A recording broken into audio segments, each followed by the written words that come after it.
ทุกคนวันนี้เรานางสิพาเฮ็ดข้าวเปียกกินอันนี้ข้าวเปียกเอามาล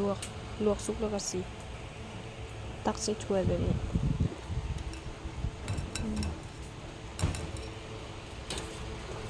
ตักใส่ถ้วยแบบนี้เลยเอาลงไป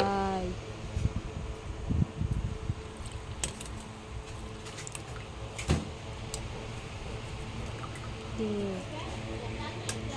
ลงไปแถวนี้ก็สิไปตักใส่น้ำกันเลยนี่น้ำ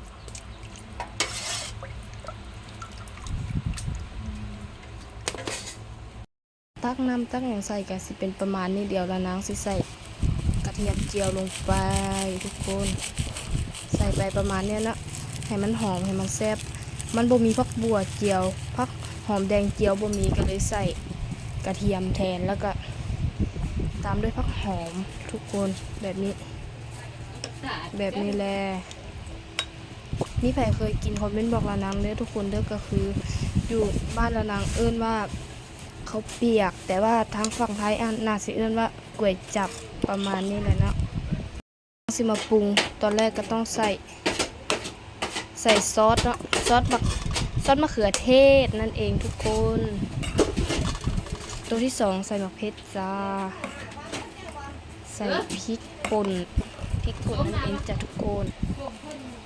อันนี้ก็คือน้ำตาลนะทุกคนละนางปรุงแบบนี้นะเพราะว่าละนางมักกินหวานส้มๆตัวที่3ก็ใส่ซอสดำนะทุกคนแบบนี้เราถ้าให้ละนางปรุงก็คือ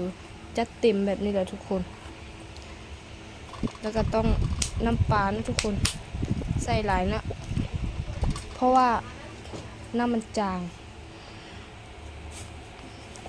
แล้วก็เติมด้วยน้ำส้มสายชูทุกคนบีบแบบนี้ละนางมักส้มหวานเดี๋ยวละนางสิคนเลยเนาะวันนี้แล้วได้ประมาณนี้ทุกคนโอ้โหเป็นตาแซ่บบ่ทุกคนมีใครเคยกินคอมเมนต์บอกละนางเลยเด้อสำหรับละนางก็คือละนางมักกินแห้งถือกับข้าวเปียกแต่ว่าทาง